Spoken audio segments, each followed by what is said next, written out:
Lailatul Qadar itu Ustaz, itu adalah hak setiap umat Islam.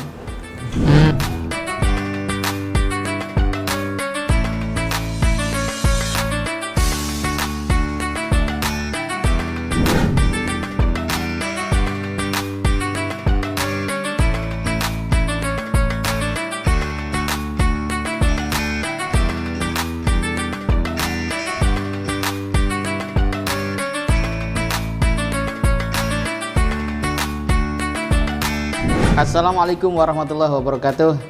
Pemirsa BMH TV dimanapun berada, alhamdulillah kita dapat kembali bertemu di saluran yang cerdas menggerakkan.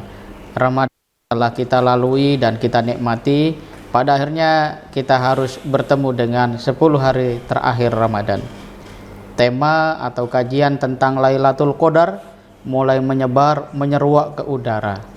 Namun yang penting kita pahami adalah apa sebenarnya Lailatul Qadar dan bagaimana mendapatkannya. Apakah Lailatul Qadar hanya untuk orang-orang yang iktikaf, ataukah Lailatul Qadar Allah beri kepada siapapun yang memaksimalkan Ramadan ini dengan ibadah yang terbaik, dengan tazkiyah, pembersihan hati juga yang terbaik. Telah hadir bersama saya Ustadz Ruhul Muhammad, Imam Masjid Ummul Qura, Pesantren Hidayatullah Depok. Kita langsung sapa beliau. Assalamualaikum Ustaz. Waalaikumsalam warahmatullahi. Masya Allah, ini menjelang 10 hari terakhir. Alhamdulillah. Masya Allah, Lailatul Qadar. Lailatul Qadar. Apa sebenarnya Lailatul Qadar ini Ustaz? Dan seperti apa mestinya kita mempersiapkan diri untuk mendapatkannya? Iya. Terkait dengan Lailatul Qadar, saya membaca dulu surat Al-Qadar ya, untuk menambah keberkahan kita ya, dan pemirsa sekalian. A'udzu billahi minasy syaithanir rajim. Bismillahirrahmanirrahim. Inna anzalnahu fi lailatul qadr. Wa ma adraka ma lailatul qadr. Lailatul qadri khairum min alfi syahr. تنزل الملائكة والروح فيها بإذن ربهم من كل أمر سلام هي حتى مطلع الفجر. Saya baca dulu terjemahnya. 3 ayat dulu ya. Sungguhnya kami telah menurunkan Al-Quran pada Lailatul Qadar. Tahukah kamu apakah Lailatul Qadar itu? Lailatul Qadar itu lebih baik daripada 1000 bulan, ya kan? Pada malam itu turun para malaikat dan ruh atau Jibril dengan izin Tuhannya untuk mengatur semua urusan. Sampai situ dulu ya. Oke. Jadi Ustadz, saya mau mengaitkan Lailatul Qadar ini dengan satu ayat, kuntum khaira ummatin ukhrijat linnas. Umat Islam ini disebutkan dalam ayat tersebut adalah sebagai umat terbaik. Kuntum khaira ummat. Kalian adalah umat terbaik. Pertanyaannya yang muncul dari situ adalah, bagaimana umat Islam ini menjadi umat terbaik? Salah satu jawabannya adalah lanjutan ayat itu. Ta'muruna bil ma'ruf wa tanhauna 'anil munkar. Kamu saling beramar ma'ruf dan nahi mungkar, begitu kan. Beda dengan umat-umat terdahulu. Kanu la yatanahawna 'an munkarin. Mereka memang saling amar ma'ruf tapi enggak nahi mungkar. Gitu. Iya. Selanjutnya, pertanyaan selanjutnya, bagaimana umat ini bisa menjadi umat terbaik sementara ibadahnya itu kalah dengan umat terdahulu? Mengapa? Karena umat Islam ini paling ya umurnya berapa sih? 60-70 tahun ya kan? Kalau dibandingin sama umat terdahulu, umatnya Nabi Nuh. Nabi Nuh sendiri itu 990 tahun. Ya kan? Ada umatnya 1000 tahun, bahkan 1000 sekian tahun ya kan? Nah, bagaimana kita bisa melampaui takaran pahala ibadah dari umat-umat terdahulu yang umurnya panjang itu salah satunya adalah yang dengan ini, Ustaz. Jadi Lailatul Qadar ini Allah berikan kepada umat Islam gunanya apa? Agar mereka lebih tinggi, lebih baik daripada umat terdahulu, lebih besar pahalanya daripada umat terdahulu. Bayangkan ya, Lailatul Qadar khairum min alfi syahrin. Lailatul Qadar itu lebih baik daripada 1000 bulan. 1000 bulan. 1000 bulan itu kalau saya hitung sekitar 83 tahunan. Nah, misal begini ya. 83 tahun, 1 tahun kita dapat Lailatul Qadar di tahun pertama. Kalau usia kita setelah kita mengenal Islam itu 20 tahun. Dari kita mengenal Islam sampai mati 20 tahun. Jadi kita kira-kira ibadah kita itu sama dengan berapa? 1660 tahun. Ya. Luar biasa enggak? Padahal usianya cuman katakan ya kita kenal Islam dari usia 20 tahun ya. Kemudian 40. Mati di usia misal 40 ya kan. 20 tahun saja. Tapi itu sama dengan ibadah 1600 sekian tahun. Nah, sama dengan usianya Nabi, usia umat Nabi Nuh, nah gitu. Maka dengan ini adalah salah satu pendapat saya, hasil renungan saya sendiri ya. Jadi Lailatul Qadar itu, Ustaz, itu adalah hak setiap umat Islam. Mengapa demikian? Karena dengan Lailatul Qadar itu Allah istimewakan kita. Begitu. Okay. Jadi Lailatul Qadar itu bukan hanya untuk mereka yang mau berangkat ke masjid aja. Itu hak umat Islam. Ya. Siapapun umat Islam itu. Siapapun umat Islam. Nah, jadi Rasulullah itu kan memerintahkan gini. Taharru Lailatul Qadar fi ashril awakhir min Ramadan. Nah, gitu kan. Burulah Lailatul Qadar itu, malam Lailatul Qadar itu di 10 malam terakhir ya. 10 malam terakhir. Itu artinya apa? Lailatul Qadar itu bisa diraih di malam di apa salah satu dari malam itu. Siapa yang bisa mendapatkannya? Siapapun. Karena itu memang hak umat Islam, ya kan? Ya. Karena sudah Allah janjikan ya. Sudah Allah janjikan. Dan yang namanya lail itu adalah ketika ghurubus syamsi qabla tulu'il fajri. Namanya lail ya kan? Ya. Lail itu yaitu ketika matahari tenggelam sebelum fajar, tapi namanya malam. Maka kita setelah sholat Isya itu sudah malam belum? Sudah kan? Ya, malam. Setelah maghrib sudah. Nah, makanya di zaman Umar bin Khattab itu disederhanakan waktu sholat tarawehnya itu. Jadi sholat taraweh itu sebelum Umar bin Khattab itu sendiri-sendiri gitu, kadang ada yang jamaah kecil-kecil. Nah, tapi di malam hari, bukan di setelah Isya. Lalu diinisiatifkan oleh Umar bin Khattab bagaimana agar tarawih ini dilakukan setelah sholat Isya. Satu imam, jadi bukan banyak imam gitu. Tapi ada nggak semacam kalau orang bilang tuh barokahnya ya, kalau orang dapat Lailatul Qadar itu ada nggak barokah langsung gitu, misalnya berupa ya mungkin hari itu dia merasa sesuatu gitu ya, kesan yang tak tergambar. Tapi sebenarnya Lailatul Qadar itu apakah sebatas hanya pada tadi ya, fadilah atau keutamaan yang kita disebut orang yang tidak akan tertinggal juga dari ibadah orang umat terdahulu yang umurnya panjang. Dalam pengertian setelah dapat Lailatul Qadar tuh menurut ulama ada nggak penjelasan bahwa dia akan menjadi semakin iman, semakin senang sama kebaikan, tidak malas gitu. Seperti apa? Ya, sebelum saya menjelaskan itu saya mau lanjutin dulu Ustaz ya. Siap. Ya. Oke. Jadi salah satu metode agar umat Islam ini mendapatkan Lailatul Qadar adalah sholat malam itu tadi. Oke. Nah, dengan sholat tarawih itu tadi. Nah, dikarenakan Umar bin Khattab ini khawatir jika ada sebagian yang nggak dapat ya kan. Ya mungkin dikumpulkan jadi satu setelah sholat isya langsung ya. Tujuannya agar apa? Agar umat Islam itu ya semuanya berbondong-bondong untuk apa? Mendapatkan Lailatul Qadar. Gitu. Okay. Maksudnya itu ya. Kalau sudah sholat taraweh sudah dapat Lailatul Qadar, sudah.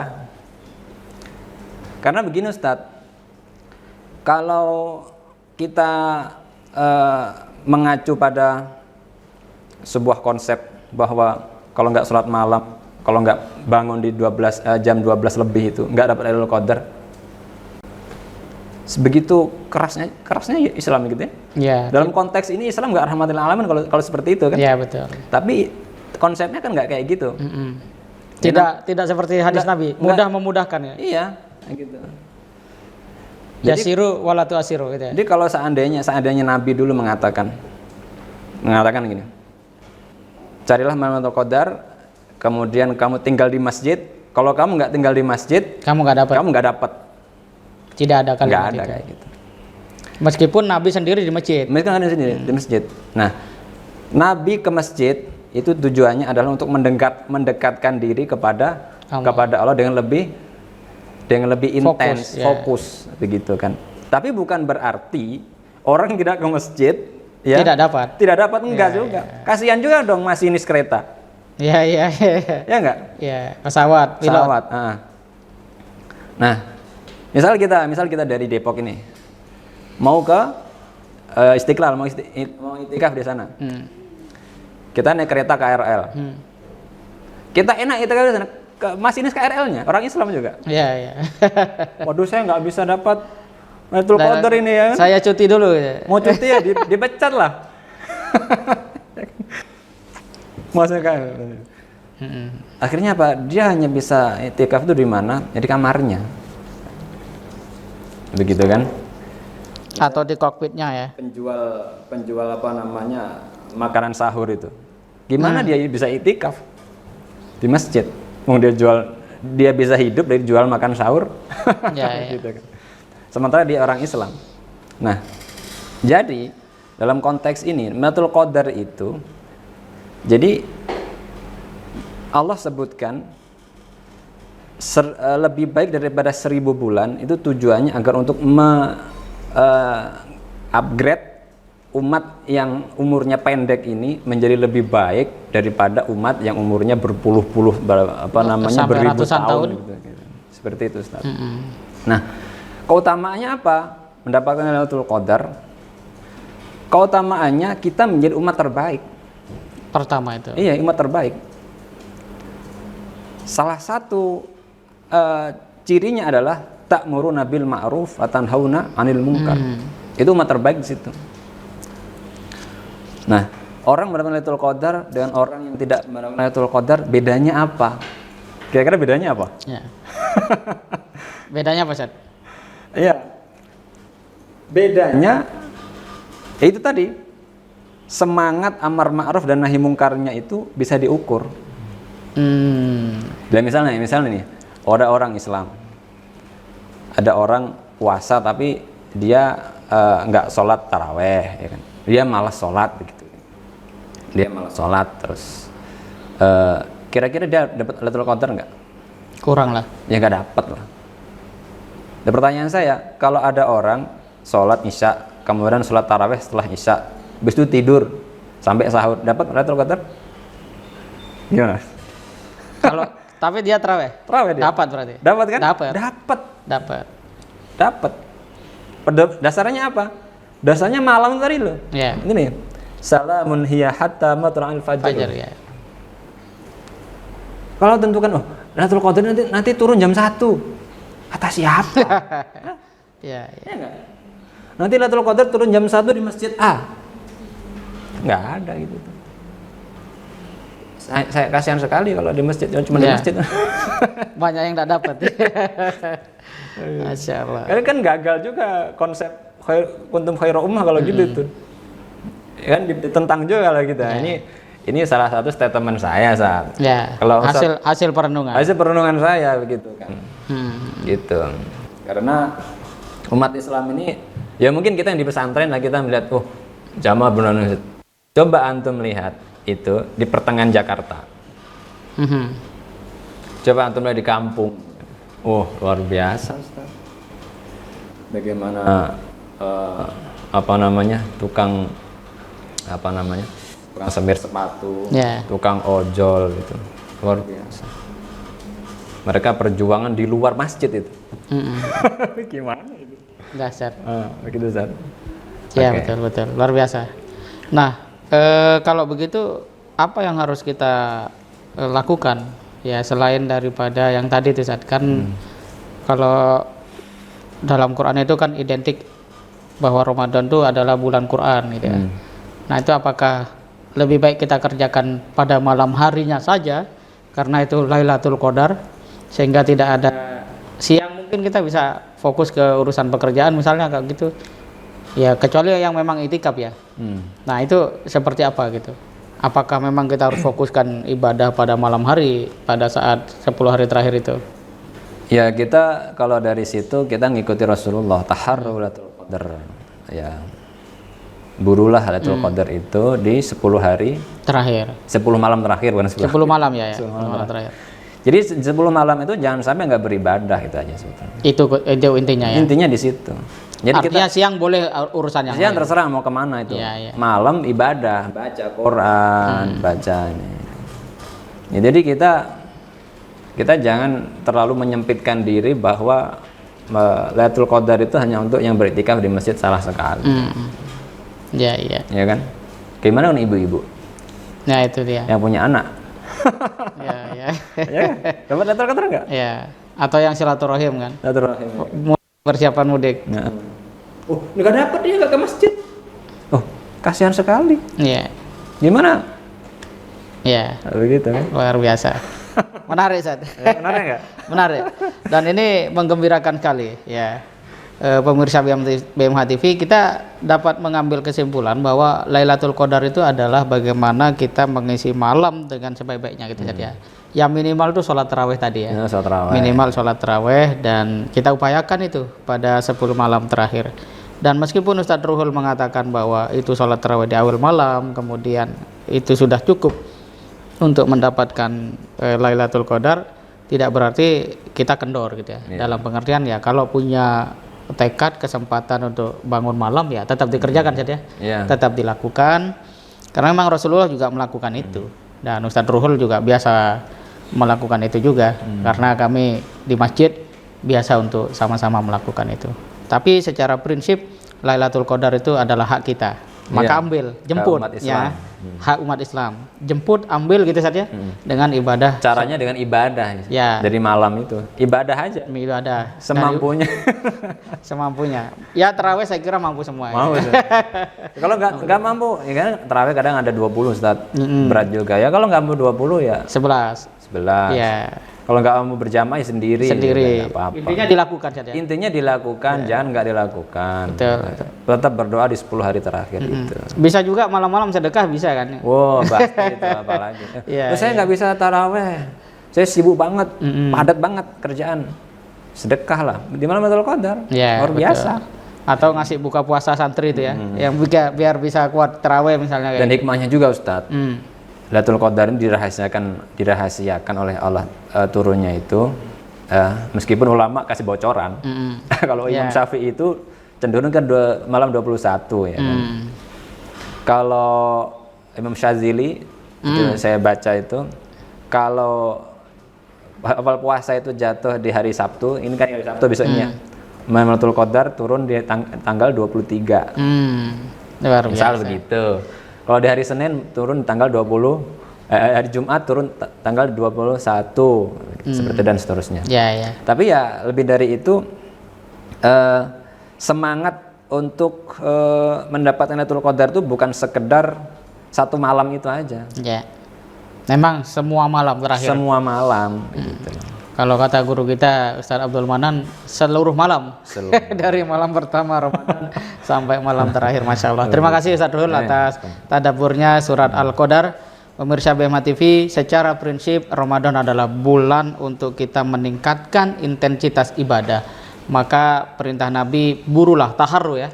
Taharru bagaimana kita betul-betul mencari Lailatul Qadar itu. Tidak ada yang tahu kapan persisnya. Ulama memberikan prediksi berdasarkan pengamatan mereka, ilmu mereka, itu juga bisa menjadi acuan, tapi secara prinsip isilah setiap malam sampai kita kemudian oleh Allah diberikan haknya untuk mendapatkan Lailatul Qadar. Kita jumpa lagi pada tadabbur harian Ramadan yang akan datang. Terima kasih, dukung terus channel BMH TV Cerdas Menggerakkan dengan cara like, komen, share, dan subscribe. Assalamualaikum warahmatullahi wabarakatuh. Waalaikumsalam warahmatullahi wabarakatuh.